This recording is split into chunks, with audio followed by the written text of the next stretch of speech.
The Galactic Empire did not invade Earth with fire or banners. It arrived on a Tuesday, which statistically was the worst day to start a war. 7 women disappeared between dawn and midnight. 7 ordinary names, all aged 25 to 27. A biologist from Oregon, a nurse from New Delhi, a truck stop cook from Texas who could shoot tin cans off a fence with a frying pan. They vanished like static, swallowed by the stars. Admiral Zorith of the High Celestial Fleet regarded this abduction as a minor cultural harvest. He stood in the observation hall, mandibles ticking in satisfaction as the blue planet shrank beneath the viewport.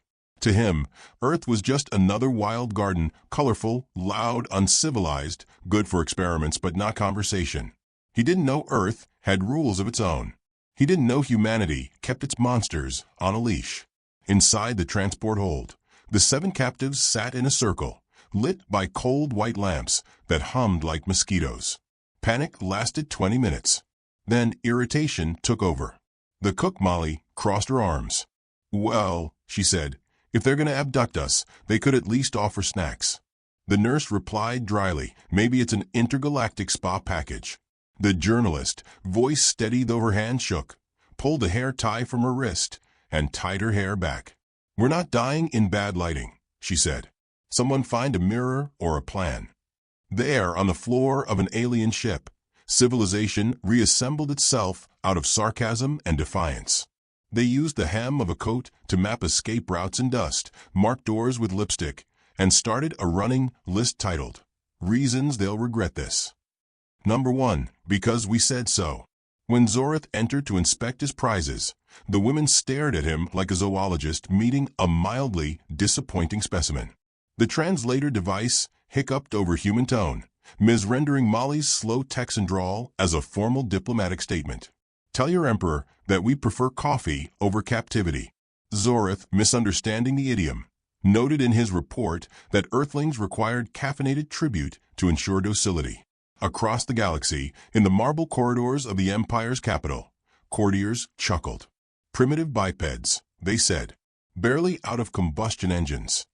The Empire's scholars listed humans as an unstable minor species, capable of creativity, prone to emotional outbursts, ultimately harmless. The abduction of 7 females was filed under Project Behavioral Sample 913B. But in the dark corners of human communication networks, silence fell. Then, one by one, military satellites blinked to life. On encrypted frequencies older than the internet, older than recorded peace, a voice whispered. They took 7. Initiate Yaga protocol. The world did not cheer or panic. It prepared. The last people who had triggered Yaga protocol were no longer people. They were myths stitched into classified footnotes, 1 Russian, 1 American, both ghosts with unfinished wars. The Empire didn't notice the shift. On board the cruiser, Zorith's crew marveled at the women's comm. "They're adapting faster than predicted," one said. "Perhaps they lack higher fear responses." "Or perhaps," muttered another, "they're planning something." Laughter followed. Fear would have been wiser. On Earth, the air tasted of ozone and storm. In a Siberian bunker long forgotten by maps, an old biometric lock hissed open. A woman's eyes, gray, cold, ancient, blinked awake in cryogenic frost. She read the data projected before her. 7 civilians taken. Unknown species origin. Coordinates attached. She whispered one word. "Children." The glass cracked under her breath. In a hangar beneath Nevada sand, a man who should have been dead 15 years ago stood up from shadow. Muscular, scarred, calm. His name had been erased, but the soldiers who once served under him called him the Boogeyman. When informed of the abduction, he asked only, "Did they touch Americans?" The operator swallowed. "All of them were human, sir." "Then it's a world problem." He loaded his rifle with the tenderness of prayer. Back aboard the Empire ship, the nurse was negotiating with an alien guard over medical ethics.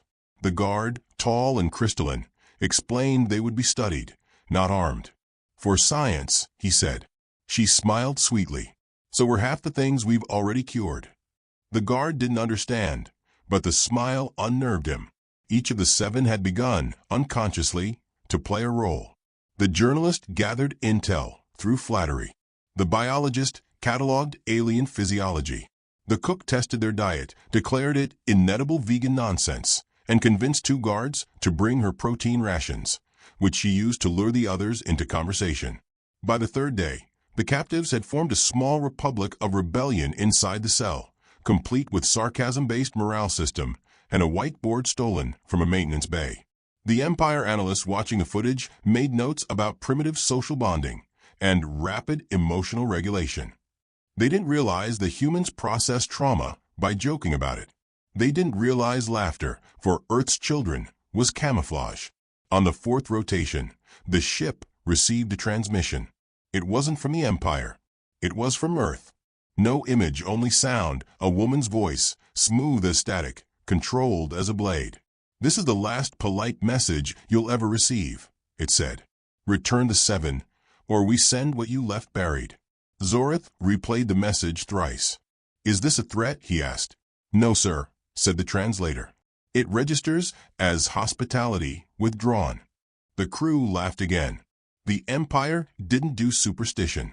It didn't know the name Baba Yaga, or why humans still whispered it around campfires. It didn't know about the man they called the Boogeyman, who once walked into wars and never came out the same. But the abducted girls did. One of them, Maya, the FBI analyst, sat against the wall, tapping her fingers against the floor in a slow rhythm. The cook frowned. "What's that supposed to mean?"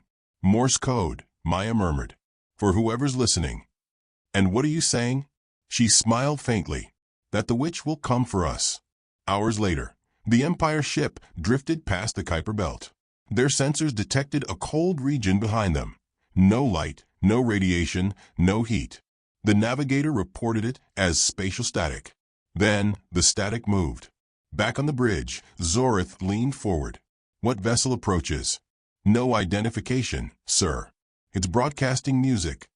The sound filled the chamber, a faint, slow American jazz melody. Something about it made even the metallic walls seem to breathe differently. The Admiral's voice tightened. "Prepare hailing frequencies." The transmission stopped. A new signal overrode every channel. Short, deliberate, human. 3 words only. "We found you." The music returned, louder, clearer now, soft piano over a heartbeat drum. One of the crew whispered, "Is that Earth sound?" Zorith opened his mandibles to reply, but the lights flickered, and in the reflection of the viewport, for just a second, he saw a human shape, small, still, holding a cup of tea. And somewhere behind her, the dark began to smile. The black ship drifted through the dark between stars like a wound that refused to close. No light escaped its hull. No signature appeared on any known frequency. It moved as if the laws of physics had politely stepped aside to let it pass. Inside, beneath humming frost and the perfume of gun oil, a woman stirred. Her heartbeat synchronized with the ship's pulse, a rhythm measured not in seconds, but in kills. She sat up slowly, her breath fogging against the cryo mist, eyes as gray as unfinished winter. A technician beside her bowed in silence and handed her a small porcelain cup. Steam rose from it. Tea, Earl Grey hot. Civilization distilled to a ritual. The woman took one sip and whispered, "How many?" The technician hesitated. 7, ma'am." Her lips parted just slightly, like a ghost learning to smile again. "Then I'm awake too early." She walked through the corridors barefoot, her steps soundless against steel. The soldiers she passed didn't salute, they simply looked away. Every file in human military history called her something different. Russia had named her Vedma. America had borrowed the old myth and updated it, Baba Yaga, the witch. To her face, no one called her anything. They just said "ma'am" and hoped they'd never need her twice. In the command deck, the Boogeyman waited. Tall, broad-shouldered, calm as a thunderhead. He leaned against a console with a lazy grin that never touched his eyes. When she entered, he straightened, then raised his coffee mug in greeting. "Morning, ma'am. Heard you're back from the freezer." "Apparently your country forgot how to keep its children safe," she said softly. He chuckled. "They didn't forget. They just ran out of men who scared easy." She set the teacup beside his mug. Then let's remind them what fear is. They worked without words. Satellites hummed, intercepting alien frequencies. Galactic translations scrolled across holographic walls like nervous handwriting, requesting clarification. What is Yaga? Her fingers danced over the console, tracing invisible code. They'll learn the meaning soon enough. He cracked his knuckles. I'll handle the fun parts. She looked at him. Still the same crooked smile, still the same quiet grief behind it. You always do. Hours later, the alien empire's border outpost in the Vega sector detected an anomaly. One human-sized ship, unarmed, moving directly toward them. The station commander, a beetle-faced officer with jeweled carapace, laughed. Primitive, he said. They send one. The outpost hailed her. The screen flickered to life, and there she was, small, calm, with a teacup in hand. This sector belongs to the Celestial Empire, the commander announced. Identify yourself. She smiled politely. I'm here to retrieve my girls. Laughter erupted behind him. You and what army? Her tone didn't change. Oh, I don't need one. The commander leaned forward. You dare threaten the Empire? Her eyes lifted, mild as Sunday weather. Threaten? No. I make promises. Then the transmission cut. Seconds later, every system in the outpost went black.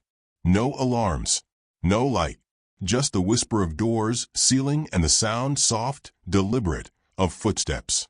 The footage, recovered later, showed her walking through corridors bathed in red emergency glow. No weapons drawn. No visible armor. Just her hand trailing along walls, as if feeling for pulse.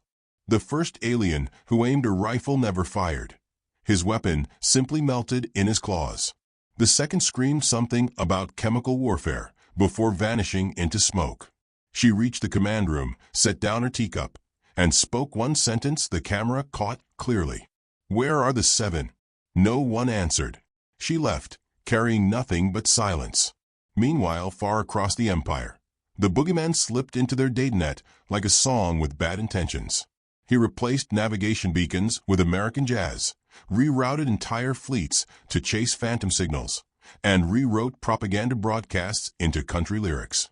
His calling card was a single phrase displayed in every language. Courtesy of Earth, we don't do warnings twice. The galaxy began to panic. On talk channels and imperial networks, the word human stopped meaning weak. It started meaning unpredictable. The scholars revised their classifications quietly. Adaptive predator, one wrote. Highly emotional, possibly insane.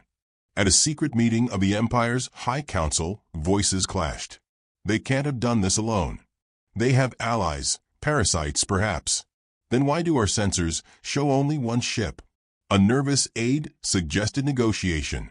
The Grand Viceroy scoffed. With animals? Animals don't drink tea, said another, and nobody laughed. Baba Yaga's ship approached the Empire's capital world, Ethis Prime, beneath the swirl of auroras and gunmetal clouds. Anti-orbital cannons locked on. She didn't evade. She transmitted an old Earth frequency, an open radio band used for maritime rescue. The message played across every Imperial receiver. You took 7 daughters of Earth. I've come for them, and for whoever thought it clever. The Empire responded with fire. A storm of plasma bolts streaked through vacuum, carving blue scars across night. The black ship vanished between shots, no warp, no trace. When the barrage ended, every gun crew reported frost on their instruments, every targeter frozen mid-cycle. Then their own computer spoke back in a woman's calm voice. You missed. The ship reappeared above Ethis Prime's first moon. Entire defense grids shorted out as if embarrassed to function. In orbit, the Boogeyman guided chaos with a soldier's amusement. Yaga, he said over comms, I just broadcasted their emperor's personal diary to half the galaxy. He writes terrible poetry. Good, she replied. Let them read his last confession. On the planet, the abducted women were moved underground. They heard explosions through the vents, then strange music, soft strings and faint percussion, almost human. What is that? Whispered the biologist. The nurse smiled. Sounds like rescue. One of the guards asked his superior, "Why not destroy them now?" "Because," the officer hissed, "our leaders want leverage." He didn't realize leverage meant nothing against creatures who'd tear down empires for a promise. When the ceiling cracked and dust fell, the women saw her silhouette through smoke, small, steady, haloed in sparks. Baba Yaga stepped into the cell, coat torn, eyes unblinking. The captives stared in disbelief. The cook whispered, "She actually came." Baba Yaga smiled faintly. "Of course I did. No one takes from my world and lives long enough to boast." As she turned, an alarm blared. The hallway filled with armored soldiers. She sighed, almost weary. Always the dramatic exit. Then she moved, faster than sight, slower than fear. The fight wasn't loud, it was surgical. A flick of light, a twist of sound, and the corridor emptied of everything but her shadow and steam. Above, the boogeyman's voice came through static. "Extraction window closing, ma'am." "Understood. Prep jump." He hesitated. "You sure about leaving survivors?" Her tone softened. "They need witnesses. Myths die without storytellers."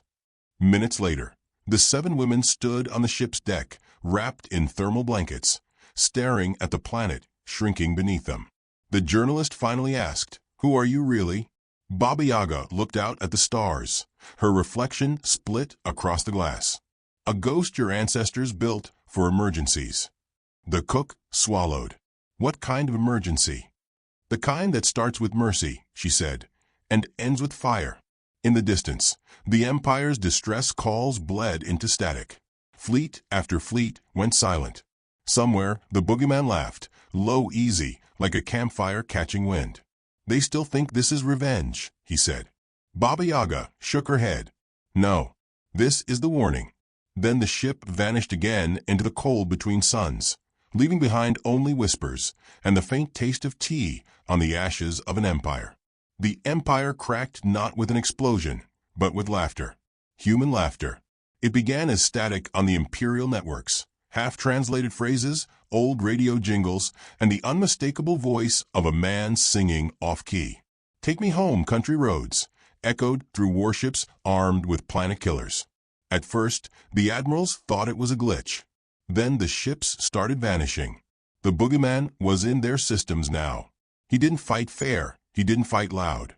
He rewired navigation grids, turning fleets toward each other, whispering coordinates that led to empty space.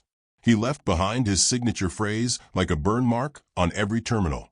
"Courtesy of Earth, you should have knocked." Panic spread faster than light. The Empire's command chains fractured under the weight of paranoia. Accusations flew between admirals. Sabotage, treachery, plague. But no one could explain the blackouts, the ghost transmissions, the sudden failures that seemed to follow a pattern only humans could laugh about. Every time an officer said "contain it," another fleet went dark. Baba Yaga moved through the aftermath like a patient ghost, unseen but not unfelt. Her ship appeared only long enough to deliver the rescued women to safe worlds before vanishing again into the folds of gravity. On one quiet moon, she stood with the boogeyman, looking down at a sea of burning wreckage orbiting in slow motion. The reflected light painted her features in crimson and gold. He handed her a flask. "You ever get tired of being the bedtime story?" "I was never the story," she replied, eyes fixed on the fires. "I was the warning they forgot." On Ethos Prime, the Empire's High Council convened in chaos. The Grand Viceroy, trembling behind his armor, slammed a clawed hand against the table. "Find the humans and end them." His advisor, pale and sweating blue fluid, hissed back, "You can't end what you don't understand." A younger officer interjected, "We have reason to believe they only sent 2 operatives." The room fell silent. 2. Not armies, not fleets, just 2 names spoken like prayer and profanity. The Viceroy snarled, "Then find the other one. Find this boogeyman." "Sir," said the officer, "that is what we've been trying to do."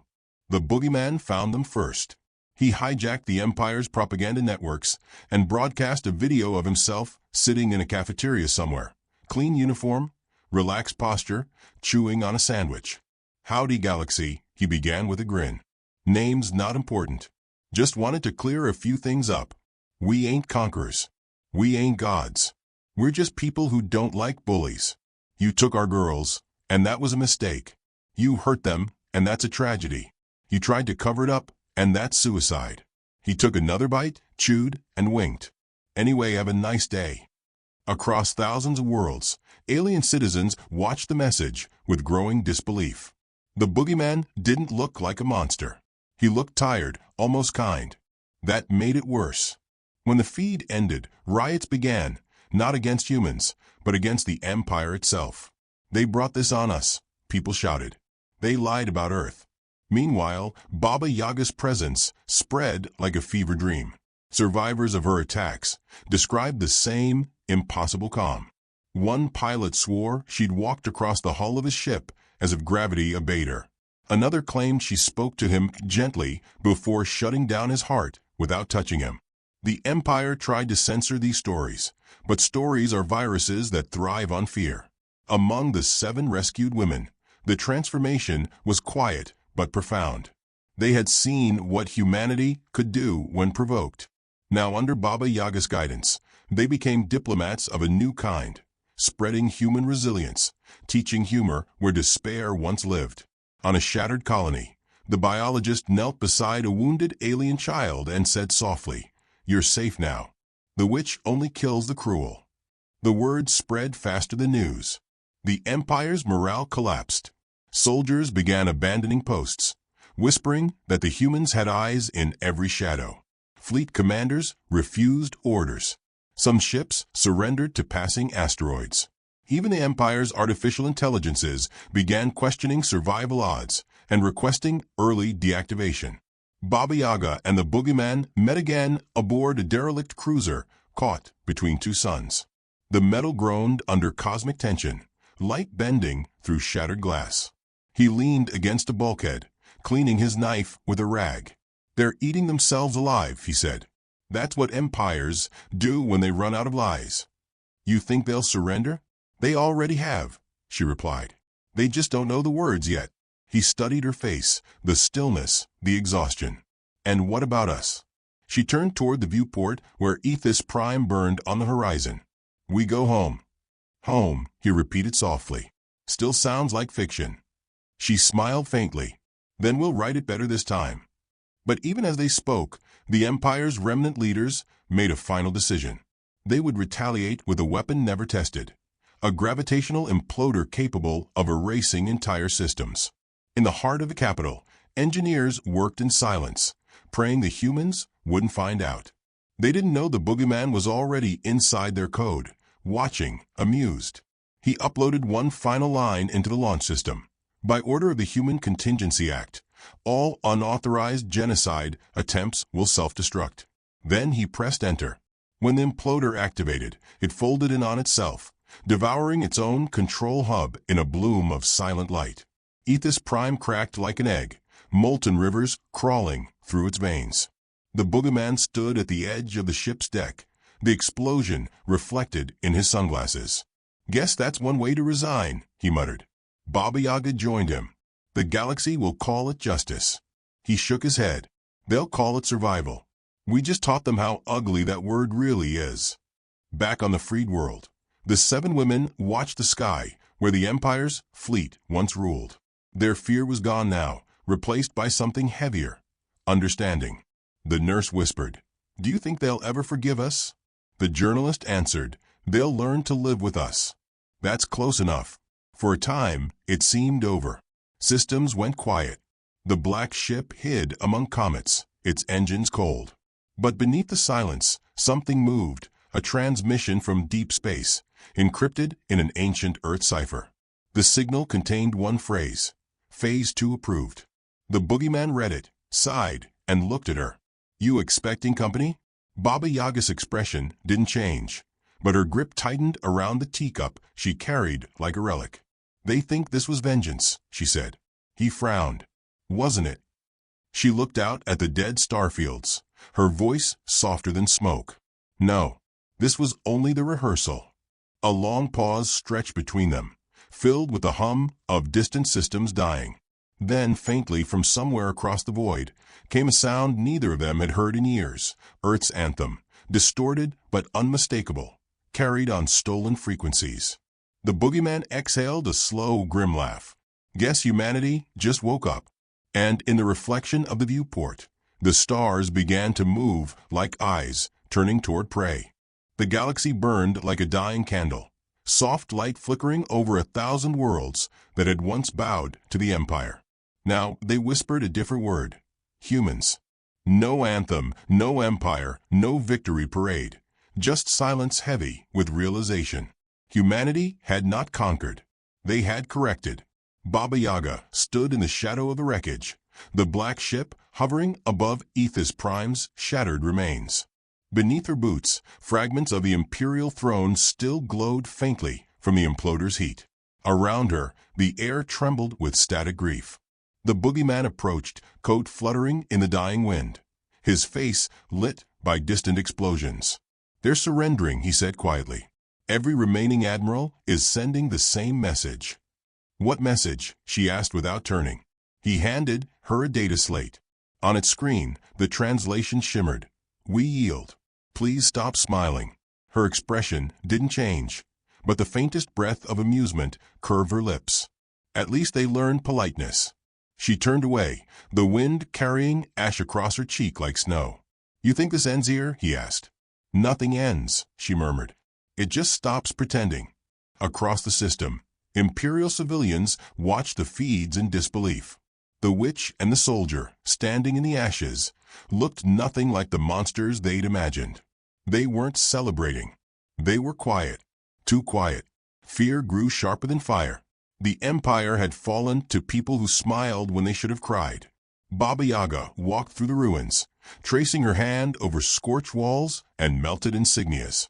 In a cracked window, she caught her reflection. A pale face framed by soot, eyes that had seen too many beginnings disguised as endings. The boogeyman followed, his footsteps the only sound in a world that used to roar. "They're calling us gods now," he said. "That's how every mistake begins." "They're rebuilding," he said. "Your 7 survivors are already helping." She allowed herself a ghost of warmth. "Good. They'll teach the galaxy something we never could." "What's that?" She looked up at the black sky. "How to live without needing monsters." They stopped at the center of the city where the Imperial Hall had stood. A single surviving column leaned against the light, cracked but unbroken. She placed her hand on it gently. They believed fear would hold them together. But fear only teaches obedience, never loyalty. He nodded. "And humans." "We learned to weaponize both." Her wrist communicator flickered. A signal pulsed in from the human command relay.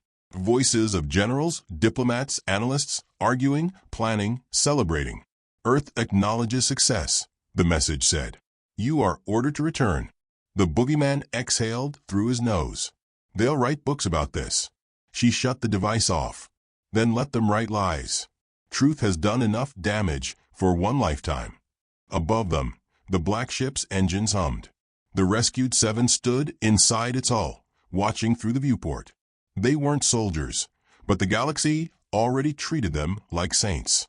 The nurse whispered, "She doesn't look like she won." "She didn't," said the journalist softly. "She just finished surviving." A tremor rippled through the atmosphere. The boogeyman's instincts flared, hand on his sidearm, scanning the horizon. From the east, a shimmer broke across the skyline, metal wings unfolding, enormous and radiant.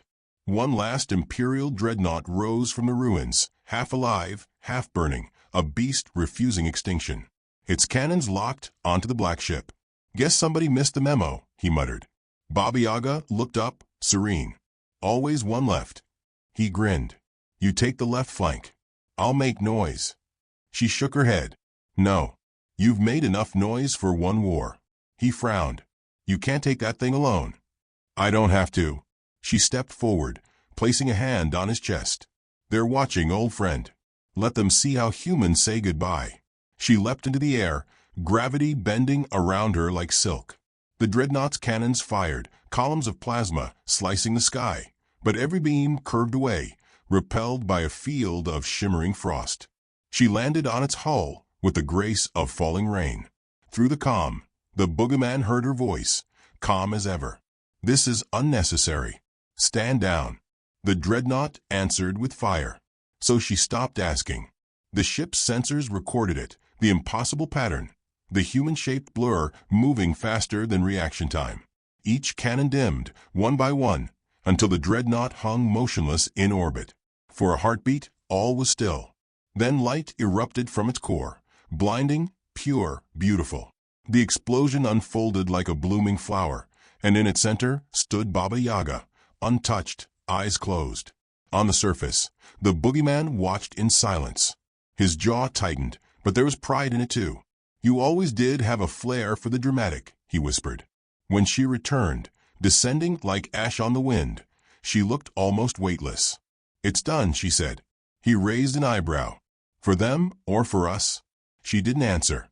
Later, in the ship's quiet interior, she brewed tea. Steam coiled in soft spirals. The 7 women sat nearby, alive, trembling, but no longer afraid. "You shouldn't have come for us," one said. "You risked everything." Baba Yaga smiled gently. "No. I reminded the universe what everything means." The Boogeyman leaned against the doorway, watching her. "You know, people back home are terrified of you." "They should be," she said lightly, pouring him a cup. "Fear keeps the peace longer than treaties." He smirked. "You ever wonder what they'll call this war?" "Names don't matter," she said. "Only lessons." "And what's the lesson?" She looked up, her eyes tired but fierce. "That predators don't roar when they hunt. They smile." The transmission lights blinked again, new orders, fresh threats, a dozen human councils arguing about control. She ignored them. Outside the viewport, the stars turned slowly, vast and indifferent. The Boogeyman sipped his tea and broke the silence. "So what now?" "We disappear," she said. He chuckled. "Humans don't do disappearing." She looked at him over the rim of her cup. "Then we'll make an exception." The 7 women, finally breathing easy, gazed through the glass at the wreckage below. "Will they ever come back?" the youngest asked. Baba Yaga tilted her head. "Empires always do. But now, they'll check under the bed first." A soft laugh rippled through the cabin, fragile, human, real. For the first time, the war didn't sound like morning. It sounded like tomorrow. As the black ship turned toward deep space, the Boogeyman stood beside her at the helm. "If someone asked me what we are," he said, "I wouldn't know what to tell them anymore." She smiled faintly. "Tell them we're the dream that bites back." Engines roared. Stars stretched into rivers of light. And just before the ship vanished into the dark, a final signal pulsed through every surviving comm channel in the galaxy. A woman's voice, steady as stone. "Earth extends its gratitude. And its warning. Do not touch what is ours again." Across the shattered systems, the message replayed in endless loop. On every world that had ever mocked humanity, citizens listened and understood too late. The age of empires had ended, not with destruction, but with a smile. In the black between suns, the Boogeyman closed his eyes. "What if they come looking for us?" "They won't," Baba Yaga said softly. "Not while they still remember how afraid kindness can be." Her hand rested on the glass, reflecting stars and fire. And somewhere, far below, in the ruins of what once ruled the galaxy, a single flower bloomed through the ash, fragile, human, defiant. The galaxy exhaled. The predators had smiled. And the universe finally learned to listen.